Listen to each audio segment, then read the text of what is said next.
नमस्कार दोस्तों, मेरा नाम डॉक्टर रवप्रीत सिंह है और मैं आपसे 3 बहुत ही ज़रूरी चीज़ों के बारे में बात करना चाहूँगा।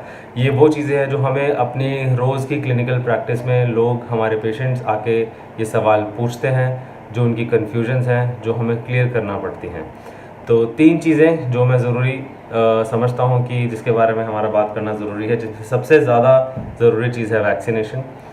दूसरी चीज़ है हमारी इम्यूनिटी, उसको कैसे इम्प्रूव कर सकते हैं और कैसे बनाए रख सकते हैं हम ज़्यादा लंबे समय तक। और तीसरी चीज़ है हमारा ट्रीटमेंट। अगर आप ये सब कुछ करके, वैक्सीनेशन लेकर भी, अपनी इम्यूनिटी पे काम करके भी फिर भी वो कोविड पॉजिटिव हो जाते हैं, तो उसका ट्रीटमेंट कौन सा बेहतर है और आपको क्या ट्रीटमेंट लेना चाहिए। तो वैक्सीनेशन के बारे में सबसे पहले बात करते समय मैं ये कहना चाहूँगा कि सबसे ज़्यादा सवाल जो हमें मिलता है वो ये है कि आप कोविड रिकवर्ड पेशेंट हैं, आपको कोरोना हुआ और आप रिकवर हो गए, और फिर आपको वैक्सीनेशन की ज़रूरत है कि नहीं है। इसका जवाब दोस्तों ये है कि भी आपको फ़िलहाल वैक्सीनेशन की ज़रूरत नहीं है। क्यों? क्योंकि आपकी जो इम्यूनिटी अब बनी है, जो आपको कोरोना वायरस हो जाने के बाद जो आपकी इम्यूनिटी बनी है, इसको हम नेचुरल इम्यूनिटी कहते हैं। ये आपने वैक्सीनेशन लेके इम्यूनिटी नहीं बनाई है। और वैक्सीनेशन में एक पार्ट ऑफ वायरस आपकी बॉडी में जाता है जो आर्टिफिशियल इम्यूनिटी देता है। नेचुरल इम्यूनिटी में आपका क्या हुआ कि आपकी बॉडी में पूरा का पूरा वायरस आया, उसका एक पार्ट नहीं आया। आपकी बॉडी उससे लड़ने की केपेबल थी, तो वो उससे फाइट कर कर जीत गई, जिससे आपकी अब जो इम्यूनिटी बनी है वो नेचुरल इम्यूनिटी है। और ये प्रूवन फैक्ट है कि नेचुरल इम्यूनिटी हमेशा आर्टिफिशियल इम्यूनिटी से बेहतर होती है और ज़्यादा लंबे समय तक चलती है। दूसरा सवाल जो हमारे पास बहुत ज़्यादा आता है कि किसी ने कोविशील्ड लगवा ली है तो वो कोवैक्सीन लगवाना चाहता है, किसी ने कोवैक्सीन लगवा ली है तो फिर वो हमसे आके पूछते हैं कि हम कोविशील्ड की भी एक डोज ले लें ताकि हमारी इम्यूनिटी और बढ़ जाएगी।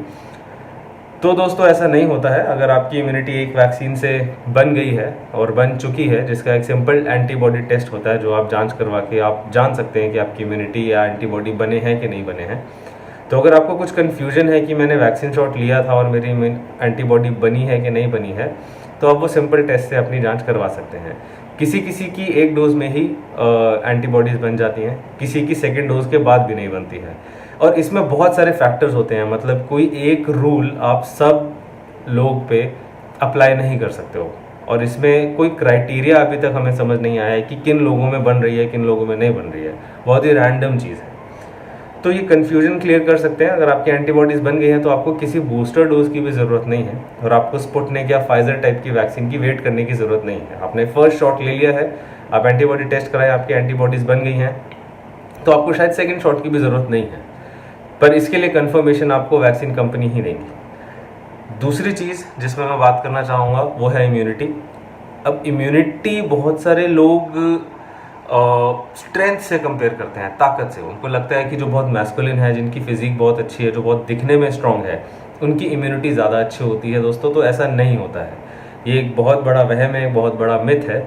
बहुत सारे स्ट्रॉन्ग दिखने वाले लोग भी इम्यूनिटी में वीक हो सकते हैं, और बहुत सारे कमज़ोर या पतले दिखने वाले लोग भी इम्यूनिटी में बहुत अच्छे हो सकते हैं। तो क्या 2 चीज़ें होती हैं जो इम्यूनिटी डिटरमाइन करती हैं, हमें बताती हैं।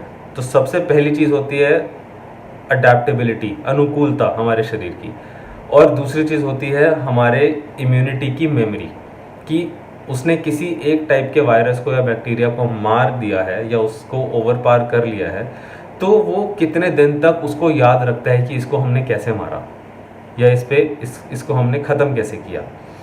तो अडेप्टेबिलिटी आप समझ सकते हैं कि भी हमारी अनुकूलता, जिसका मतलब ये है कि अगर वेदर चेंज होता है तो सब लोग बीमार नहीं होते। आप सर्दी में जाते हैं गर्मी से तो सब लोग बीमार नहीं होते, कुछ होते हैं कुछ नहीं होते हैं। जिनकी बॉडी है, जिनकी एंटीबॉडीज़, जिनकी इम्यूनिटी अपने आप को जल्दी ढाल के, उसको पहचान के, वायरस को या बैक्टीरिया को, उसको मारने की क्षमता रखती है, इसी को अडेप्टेबिलिटी कहते हैं। और एक बार उसको मार देने के बाद वो उस चीज़ को कितनी देर तक याद रखती है, इसको हमारी इम्यूनिटी की मेमोरी कहते हैं।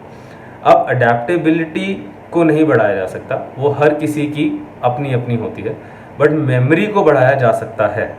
अब मेमोरी को बढ़ाने के लिए जो सबसे ज़रूरी चीज़ है, इसके लिए मैं आपको 3 चीज़ों की टिप देना चाहूँगा, जिसमें 3 चीज़ें बहुत ज़रूरी है कि आप अपनी इम्यूनिटी को, अडेप्टेबिलिटी को भी, अगर मतलब थोड़ा बहुत जो फ़र्क पड़ सकता है बेहतर करने के लिए और मेमोरी को बढ़ाने के लिए, आपकी इम्यूनिटी की, सबसे ज़रूरी होती है आपकी स्लीप, आपकी नींद। आपने 8 घंटे की नींद कम से कम अगर आप पूरी कर रहे हैं, अपनी बॉडी को पूरी रिकवरी दे रहे हैं, पूरा प्रॉपर रेस्ट कर रहे हैं, तो आपकी इम्यूनिटी इम्प्रूव हो सकती है।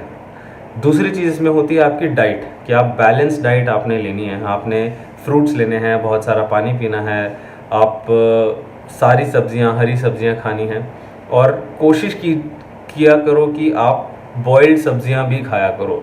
रॉ और बॉइल्ड सब्जियां आपको बेहतर पोषण देती हैं, जो बहुत ज़्यादा पकाई नहीं गई होती हैं, वो आपके लिए ज़्यादा फ़ायदेमंद होती हैं, आपको सही न्यूट्रिशन देती हैं, आपको सही फ़ायदा करेंगी, आपको प्रॉपर न्यूट्रिशन देंगी।